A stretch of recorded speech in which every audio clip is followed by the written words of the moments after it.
और इस वक्त बड़ी खबर आ रही है 12वीं के छात्रों को लेकर। सुप्रीम कोर्ट ने सभी स्टेट बोर्ड्स को आदेश दिया है कि 31 जुलाई तक 12वीं के रिजल्ट घोषित करें। 10 दिनों के अंदर आंतरिक मूल्यांकन स्कीम तैयार करने का सुप्रीम कोर्ट ने यहां पर निर्देश दिया है और कहा है कि इसके आधार पर 31 जुलाई तक जो नतीजे हैं, जो परिणाम हैं, वो घोषित कर दिए जाए। हम जानते हैं कि कोरोना की वजह से सीबीएसई ने परीक्षा जो है उसे रद्द कर दी थी 12वीं की, और ज्यादातर राज्य बोर्ड ने भी परीक्षाएं रद्द कर दी थी। सिर्फ आंध्र प्रदेश ने परीक्षा लेने की बात कही थी, लेकिन यहाँ पर सुप्रीम कोर्ट ने रिजल्ट को लेकर साफ कर दिया है कि 10 दिन के अंदर जो इंटरनल वैल्यूएशन है उसकी स्कीम तैयार करके 31 जुलाई तक रिजल्ट घोषित करें। हमारे साथ जुड़ गए हैं हमारे लीगल अफेयर्स एडिटर आशीष भार्गव ज्यादा जानकारी के साथ।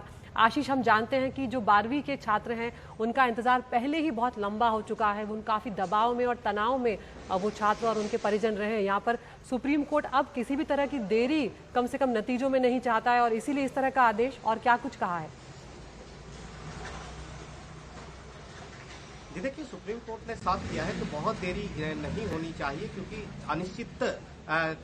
अनिश्चितता के दौर में स्टूडेंट्स को नहीं रख सकते। इससे उनके मनोभाव पर भी, उनके उस पर मनोस्थिति पर भी इसका फर्क पड़ेगा। तो इसलिए सुप्रीम कोर्ट ने कहा है कि जितनी जल्दी हो उतनी जल्दी रिजल्ट घोषित हो, क्योंकि सीबीएसई और सीआईसीएसई पहले कह चुके हैं कि 31 जुलाई तक वो अपना रिजल्ट घोषित करेंगे। तो सुप्रीम कोर्ट चाहता था कि देश भर में इस तरीके के वो जो जितने भी बोर्ड हैं, जो राज्यों के बोर्ड हैं, वो 31 जुलाई से पहले अपना रिजल्ट परिणाम घोषित कर दे, ताकि जो आगे कॉलेजों में दाखिला प्रक्रिया है, इसके अलावा जो नीट जेईई जैसे एग्जाम है वो छात्र दे सके सही तरीके से। कोई भी छात्र, कोई भी राज्य का बोर्ड के जो छात्र हैं वो इसलिए वंचित न रह जाए क्योंकि उनका परिणाम 12वीं का नहीं आया है। तो यहाँ पर आंध्र प्रदेश क्योंकि तुला हुआ है कि वो एग्जाम कराएगा अपने 5,20,000 छात्रों के, और जुलाई के अंत में, तो आंध्र प्रदेश को छोड़कर वो मामला अलग कर दिया है सुप्रीम कोर्ट ने। उस पर कल सुनवाई होगी। काफी फटकार भी सुप्रीम कोर्ट ने लगाई है कि वो छात्रों के जीवन के साथ खिलवाड़ क्यों करना चाहता है।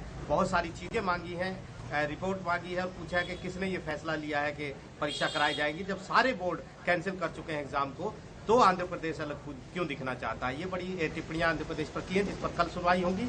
लेकिन जो बाकी के राज्य बोर्ड हैं वो तैयार हो गए हैं। कुछ जगह एग्जाम पहले हो चुके हैं, कुछ स्टेट ने कैंसिल कर दिए हैं। तो कुल मिलाकर सुप्रीम कोर्ट ने यूनिफॉर्म एक तरीका बनाया है और सभी को कहा है कि 31 जुलाई तक वो अपने परीक्षा परिणाम घोषित करेंगे, और आज से 10 दिन के भीतर जो इंटरनल मार्किंग की स्कीम है, जिस तरह सीबीएसई लेकर आया था, उसी तरह की स्कीम को तैयार करेंगे और फिर 31 जुलाई से पहले रिजल्ट घोषित करेंगे 12वीं क्लास का। जी।